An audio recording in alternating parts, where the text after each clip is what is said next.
Congresswoman Jasmine Crockett declared Senator John Kennedy unsuitable for leadership. Then he unveiled an audio clip that transformed the entire event. The Georgetown University lecture hall buzzed with anticipation. Gleaming hardwood floors stretched beneath lofty arched windows, creating an atmosphere that felt more like a coliseum than a typical academic venue.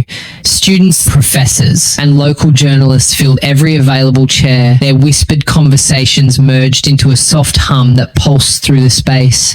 Warm amber light from overhead chandeliers illuminated rows of expectant faces, with smartphones already raised to capture what everyone sensed would be a significant moment. This gathering centered on mobilizing Generation Z in US politics, a topic that had drawn considerable attention. The two prominent figures at the debate table added to the anticipation. Senator John Kennedy from Louisiana, a veteran Republican known for his quick wit and homespun charisma, faced off against Congresswoman Jasmine Crockett from Texas. Crockett has emerged as a Democratic force, recognized for her passionate speaking style and unwavering resolve. The stage was set for a collision of ideologies, yet no one could have predicted the dramatic turn the night would take, as the moderator, Dr. Sarah Martinez, head of Georgetown's political science department, approached the podium. Her voice cut through the murmurs, demanding quiet. "Good evening, everyone," she began, her tone steady yet commanding.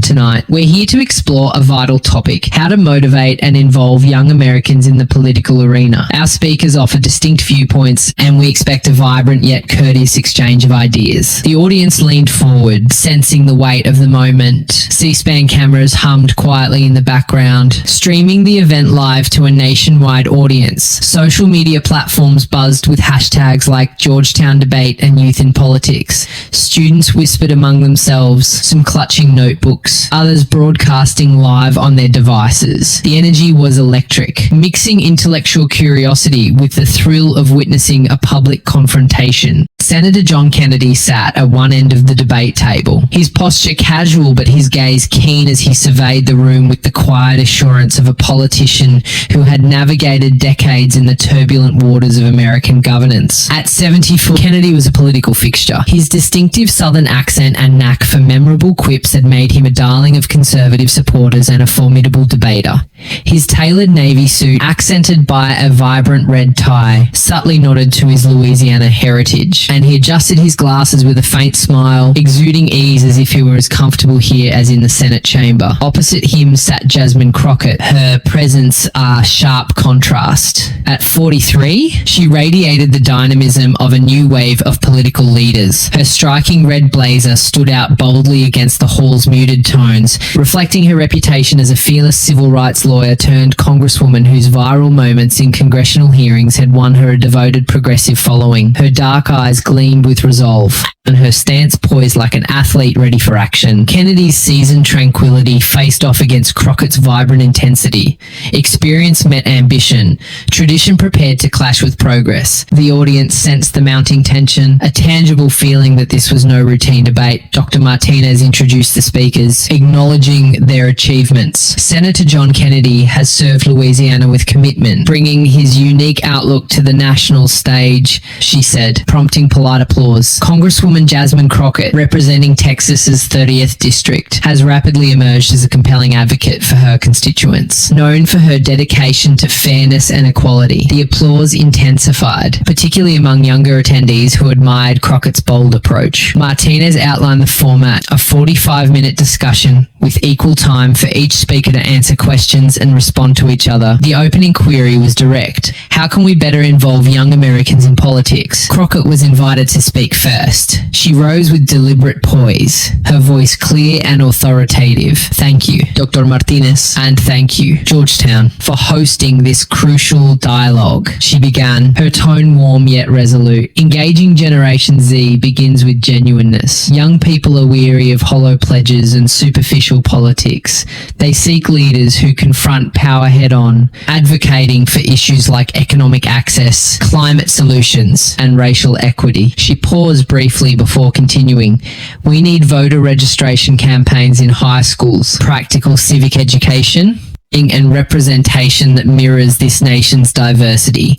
Young people don't just want a voice, they want to shape the conversation themselves. Her words struck a chord, especially with students who nodded eagerly, some murmuring agreement. Crockett's delivery was refined and passionate, her points landing with the precision of someone skilled at connecting with an audience. The applause came quickly, a surge of approval rippling through the hall. Kennedy leaned forward slightly, hands clasped on the table, his expression one of quiet amusement, as if about to share a tale over a meal rather than address a national audience. "Well, Dr. Martinez, I'm grateful to be here with these good people," he began, his Louisiana drawl stretching each syllable like a song. "Congresswoman Crockett raises some valid points, and I agree young folks need to feel valued. But I'd say it's not just about registration drives or classroom lessons." He paused briefly. "It's about proving to young people that politics can be a space for practical solutions and common sense. In Louisiana, we speak plainly. We don't gloss over challenges or promise the impossible. We engage youth by respecting their intelligence, showing them government can serve them when it focuses on what matters: jobs, safety, opportunity. That's what sparks enthusiasm for voting. Not flashy rhetoric, but tangible outcomes." His tone was conversational, his words measured. The audience responded with chuckles and applause, his ability to simplify complex ideas grounding the room after Crockett's fiery start. The mood shifted when Crockett leaned into her microphone, her expression hardening. "Senator Kennedy, with all respect," she said, her voice sharp, "I question whether you're the right figure to inspire America's youth. Your folksy charm and catchy phrases may resonate on news channels, but they seem disconnected from what young people need today. Your voting history resists bold reforms on climate action and criminal justice that Gen Z deeply values. Frankly, Senator, I'd argue you're unsuitable to lead the effort to engage the next generation." The word unsuitable hit like a lightning bolt, silencing the room. Students exchanged shocked glances, their phones capturing every second. C-SPAN cameras zoomed in, recording the tension on every face. Crockett's accusation was daring, a direct challenge to a seasoned politician known for his quick wit and unshakable poise. Whispers spread through the audience. Had she overstepped? Was this the moment the debate would erupt? Kennedy's smile held, but his eyes narrowed slightly. A spark of intensity beneath his calm exterior. He adjusted his glasses and leaned back, letting the silence linger as if relishing the challenge. The audience held its breath, sensing the discussion had escalated beyond youth engagement into a clash of wills. Crockett pressed her advantage, her voice rising with conviction. Young people face crises like climate change, economic disparity, and systemic inequities. They seek leaders who champion transformative change, not preserve the existing order. Senator, your record suggests a preference for maintaining tradition over action. How can someone so rooted in the past inspire a generation demanding a future? Her words struck like a rallying cry. Applause erupted from younger students who saw her as their voice. Social media lit up with posts praising her boldness. Crockett just challenged Kennedy's entire career. Georgetown debate. One tweet read, gaining thousands of likes. Others in the room shifted uneasily. They sensed her attack had ventured into personal territory. Dr. Martinez raised a hand to restore order, her expression neutral, but her eyes flicking between the speakers. Senator Kennedy, your response? She prompted, a hint of curiosity in her tone. Kennedy took a slow sip of water, letting the tension build.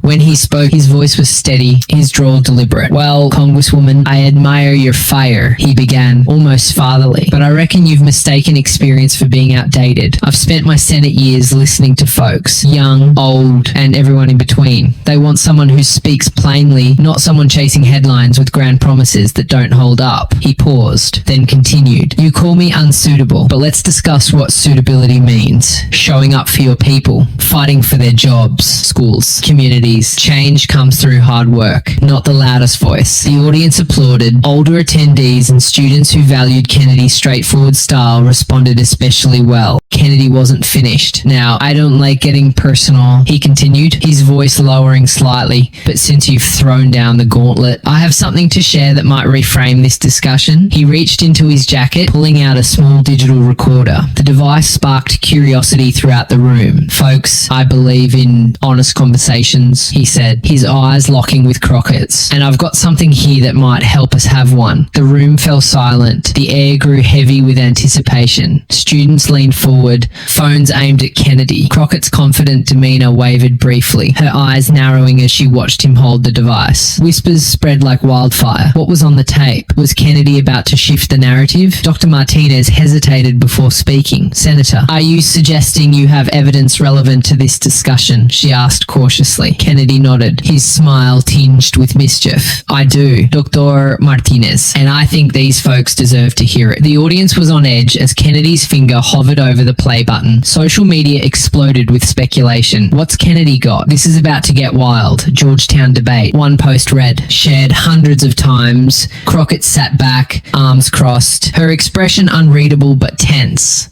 The debate had started as a discussion about youth engagement, but now had taken a dramatic turn. Everyone knew they were witnessing the start of a confrontation that would be remembered for years. The Georgetown debate hall was a pressure cooker, the air thick with expectation as Senator John Kennedy held the small recorder aloft, its unassuming black casing glinting under the chandeliers.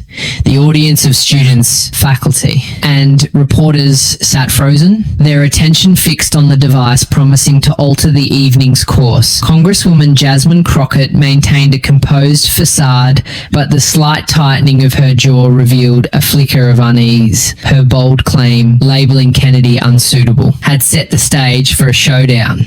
Now Kennedy was poised to respond in an unexpected way. C-SPAN cameras captured every detail, while students' phones lit up the room, streaming to a world buzzing with Georgetown debate. Dr. Sarah Martinez cleared her throat, her voice piercing the tense silence. "Senator Kennedy, you've indicated a recording. Can you clarify its relevance?" she asked, her tone professional yet curious. Kennedy's eyes twinkled with mischief, his drawl slow and deliberate. "Dr. Martinez, this is highly relevant. When someone calls you unsuitable before a crowd, you don't just sit there. You bring the truth forward." He tapped the recorder. "This will shed light on what's really happening." The audience leaned in, a low murmur spreading through the hall. Crockett's posture stiffened, her eyes flicking to the recorder, then back to Kennedy, as if calculating her next move. Kennedy leaned back, his demeanor relaxed yet precise. "Congresswoman, you've got passion, and I respect that. Calling me unsuitable is a strong statement. You say I'm outdated, stuck in the past. But engaging young folks isn't about who shouts loudest